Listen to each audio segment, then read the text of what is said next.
ए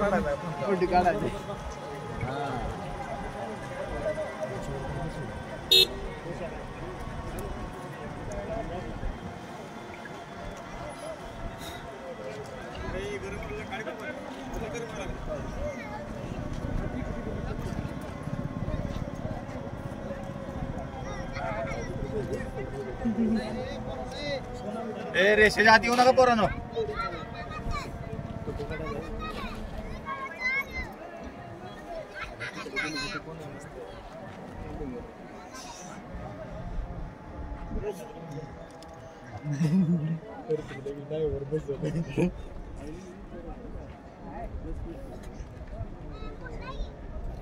break मारा.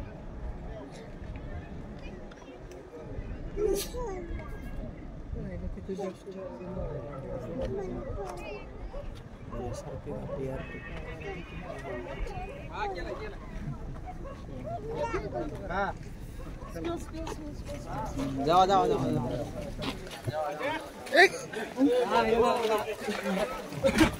अरे थांबा थांबा, व्यवस्थित लावून घ्या, गडबड करू नका. अभिजित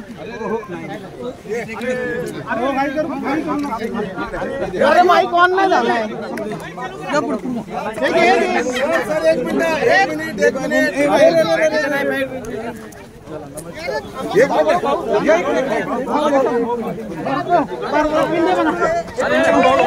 सारखं बाकी सारखं आयो आला का? माईक चालू केलं का? केलाय केलाय. तू फ्रेम घे. नाही हो, चालू नाही केलं तुम्ही. अरे केला की नाही बघा, ही काय इथं चालू आहे. Hello mic check, mic check. Hello. नाही नाही काय चालू आहे. माहिती काय दिसते का तुला इथं? हे जरा मागे सर का? हो मूट केले का? बघ बरं इकडे, इकडे बघ. हो इकडे मूट केले. म्यूट आहे. अरे एक मिनिट, अरे लावून थांबा 1-2 मिनिटं. हे काय बाय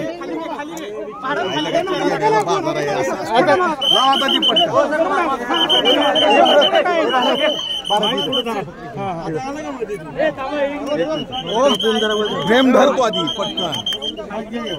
एक मिनिट. रोल घेता.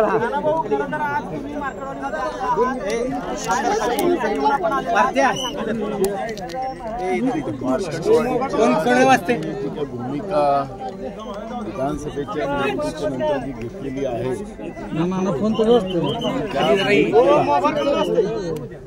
राज्यातच नव्हे तर देशामध्ये या महत्त्वपूर्ण भूमिकेकडे पूर्ण देशाचंच नव्हे तर जगाचं लक्ष लागलेलं आहे.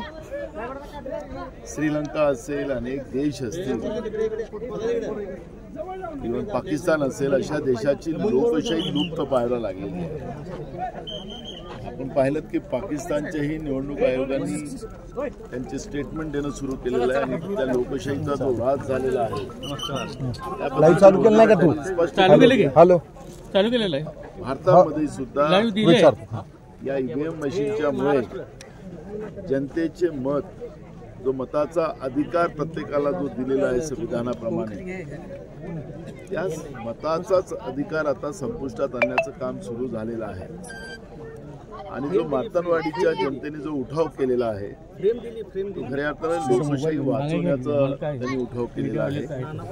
आणि म्हणून त्यांच्या भावना समजण्यासाठी आणि त्यांनी ही जी मोमेंट जी सुरू केलेली आहे गावातल्या लोकांनी, ती मोमेंट बघण्यासाठी मी इथं आलेलो आहोत. महाराष्ट्रामध्ये सुद्धा अनेक गावात ग्रामपंचायतच्या ग्रामसभेचे ठराव घेण्याचं काम सुरू झालेलं आहे. आता आजच रायगड जिल्ह्यातल्या माणगाव या ठिकाणी तिथल्या लोकांनी या ईव्हीएम मशीनचं डेमो दाखवण्याचा प्रयत्न केला, पण तिथेही पोलिसांनी त्यांना थांबवलं. खरं तर मतदान करण्याला शासनाने किंवा निवडणूक आयोगाने थांबवणं हे चुकीचं आहे. का थांबवतात आहे? जनतेला त्यांची मतं समजून घेण्याची स्वतःचा त्यांचा अधिकार आहे. ठीक आहे, आता या सगळ्या गोष्टी आम्ही तपासून माहिती घेऊ. गावकऱ्यांवर जे गुन्हे दाखल केले गेले आहेत, कशासाठी गुन्हे दाखल केले गेले आहेत, ती भूमिका तातडीनं निवडणूक आयोगाच्या समोरही आम्ही मांडू, राज्याच्या मुख्यमंत्र्यालाही मांडू, पण या पद्धतीचं हुकुमशाही जी चाललेली आहे ती हुकुमशाही थांबली पाहिजे आणि लोकांना त्यांच्या मताचा अधिकार, त्यांचं मत कोणाला गेलं हे समजण्याचा अधिकार त्यांचा आहे, घटनेमध्ये जो दिलेला आहे. आणि त्या दृष्टिकोनातून मी आज इथल्या जनतेचं मत समजण्यासाठी लोकसभेला आपले जास्त खासदार निवडून आले होते. लोकसभेला ईव्हीएमवरती तुमचा आक्षेप नव्हता, मात्र विधानसभेला का असं होते त्यावेळेस का असं तुम्ही म्हटलं? पटेल साहेब, याला जोडूनच आता जी सभा इथे भारतीय जनता पक्षाची किंवा समर्थनार्थ झाली, त्यांनी असं म्हटलंय की ज्या लोकांना इथे यायचं आहे त्यांनी आधी आपल्या पदाची राजीनामे द्यावे. मग राहुल गांधी असले, प्रियंका गांधी त्यांना एवढंच सत्तेची झालेली असेल तर त्यांचा भाग आहे. पण मूळ प्रश्न असा आहे, निवडणूक आयोगाचीच मुवमेंट जी आहे आम्ही जी आक्षेप घेतलेले आहे ते आक्षेप घेतलेले आहे की ते 76 लाख मतं जे रात्री वाढले गेले ते कसे वाढले. तुमची सगळी मुवमेंट फास्ट आहे, ऑनलाईन आहे, ईव्हीएम मशीन त्याच्यासाठी पाहिजे, पारदर्शकता राहते. निवडणूक आयोग का बॅकफूटवर चाललेला आहे? तुम्हाला सांगतो की विधानसभेत ती आता आमदारांची शपथ झालेली आहे, त्यांना माहिती नसेल कारण की ते आता फारच सत्तेचा माज आल्यासारखं वागतात ते सत्तेमधले लोक.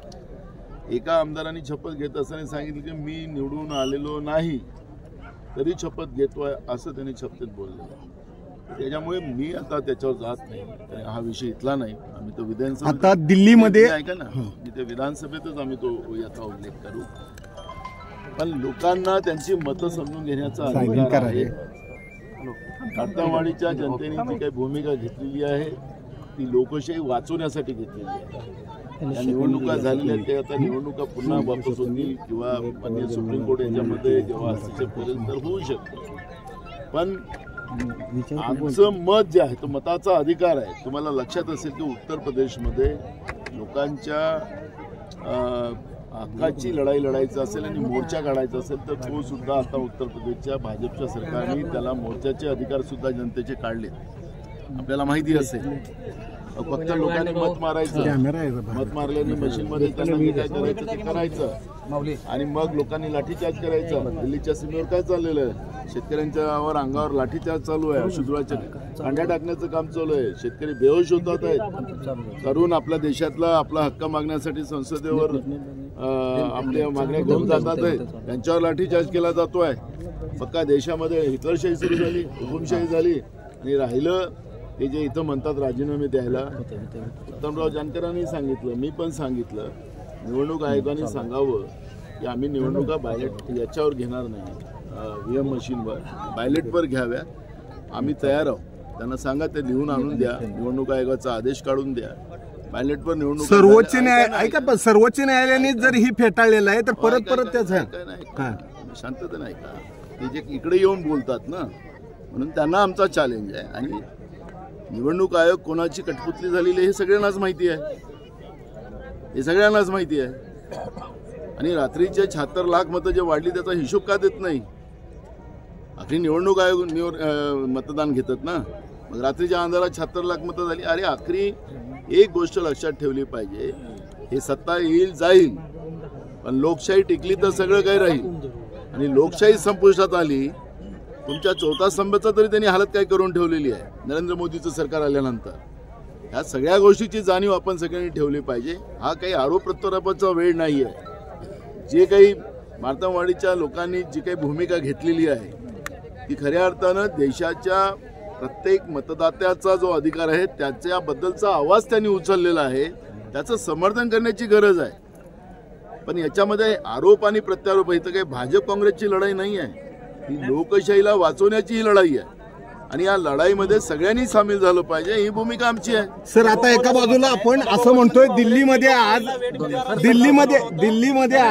त्याला मुक्त केलं असं सदाभाऊ खोत म्हणतात. दिल्लीमध्ये आज सर्व जे आघाडीचे पक्ष आहेत त्यांनी काँग्रेसला वगळून एकत्रित आलेले आहेत आणि ममता बॅनर्जींचं नेतृत्व मान्य करायचं सांगितलेलं आहे. यामध्ये शिवसेना आहे. मला एक प्रश्न आहे की मी इथं आलो आहे मताच्या अधिकारासाठी. आता राष्ट्रीय पातळीवर जायचं काही कारण नाही आहे. राहिला आहे ही वस्तुस्थिती. प्रश्न सदाभाऊ आजच म्हणाले की काँग्रेस तुमचा प्रश्न असा आहे तर त्याच्याही पलीकडे जाऊन बोलतात 2014 पासूनच देशाला स्वातंत्र्य मिळालेलं आहे असंही बोलतात. त्यामुळे हे बेडबेगार जे काही लोक असतात त्यांचं फार घेऊ नका तुम्ही. देशाला 2014 मध्ये स्वातंत्र्य नाही मिळालं, याला 1947 मध्ये देशाला स्वातंत्र्य मिळालं. आणि हे लोक तर सांगतात की 2014ला स्वातंत्र्य मिळालं. आता तुम्ही स्वातंत्र्यात पैदा झालात की आता 2014 मध्ये जन्माला आलात तेही विचार केला पाहिजे आपण लोकांनी. त्यांनी आता हे नाही काँग्रेसनेच ईव्हीएम आणली म्हणतात. ईव्हीएम मशीनच काँग्रेसने आणलेली आहे. आता का मान्य करत नाही तुम्ही ईव्हीएम मशीन? एक बघा, मला असं प्रश्न विचारायचा आहे तुम्हाला. जगाच्या पातळीवर जेव्हा जेव्हा या काही सगळ्या गोष्टीमध्ये बदल आले त्या बदलाला आम्ही स्वीकारतो. पण त्याच जगाच्या लोकांनी आता मशीन सोडून आता पायलटवर आलेले आहेत. अमेरिकेसारख्या देशामध्ये महिन्यांचे निवडणुका चालतात. आमच्या देशामध्ये आम्ही लहान असताना आपण ते एकदम 2014 मध्येच ते आता येऊन गेले, तुम्हाला सांगून गेले ते 2014लाच जन्माला आले. पण आमच्या काळामध्ये आमच्या गावात एकच फोन राहायचं पोस्ट ऑफिसमध्ये, नाही तर गावातल्या श्रीमंत माणसाचे, आणि मग ट्रंक कॉल लावावा लागत होता आणि सकाळची बातमी दुसऱ्या दिवशी कळायची. पण राहुल गांधींनी सांगितलं की मला देशाला 21वी शताब्दीकडे न्यायचं आहे म्हणून तुमच्या हातात मोबाईल आलेत, तुमच्या हातात कॉम्प्युटर आलेत, तुमचं हे इलेक्ट्रॉनिक सुरू झालं. आपण ज्या पद्धतीनं देशामध्ये जेव्हा जेव्हा काही परिवर्तन करायचे असतील तर ते करण्याची भूमिका घेतली. राजीव गांधींनी सगळ्यात आता कॉम्प्युटर पण नरेंद्र मोदींनीच आणलेला आहे, मोबाईल पण नरेंद्र मोदींनीच आणले असं ते सांगतात. त्याच्यामुळे तुम्ही फार त्यांच्या ह्याच्यात जाऊ. जिथं फॉल्ट आला, एखादी गोष्ट चुकीची असेल आणि ती लोकशाहीला घातक असेल तर ती गोष्ट आपण मान्य केली पाहिजे, एवढंच आमचं म्हणण्याचं आहे. निवडणूक आयोगावर देखील आंबेडकरांचा पराभव 14,000 मतांनी झाला, मात्र 76,000 बाद झाले होते आणि बाबासाहेब आंबेडकरांना पाडलं असं त्यांनी म्हटलं. मी तुम्हाला सांगितलं ना, देशाला स्वातंत्र्य 2014ला मिळालेलं आहे. त्याच्यामुळे आता त्यांच्या गोष्टी, ऐतिहासिक गोष्टी, कालच आम्ही त्याचा पुरावा दिला ना. बाबासाहेब आंबेडकरांनी त्यांची भूमिका मांडत असताना, जेव्हा संविधान देशाच्या सुपूर्द करत असताना त्यांनी जी भूमिका मांडली ती भूमिका काल आमच्या नितीन राऊतांनी स्पष्ट केलेली आहे ना. पण काही गोष्टीला इतिहासात जाऊन, ज्या भाजपजवळ कुठला इतिहासच नाही ना, स्वातंत्र्याचा इतिहास आहे, स्वातंत्र्याचा इतिहास इंग्रजांच्या बरोबरचा आहे त्यांचा. आता त्या भाजपमध्ये ते आहेत, त्यांची वकील करणारच ते. त्यांच्यामुळे आता त्या या सगळ्या गोष्टींमध्ये राहुल गांधी येणार आहेत का इथून?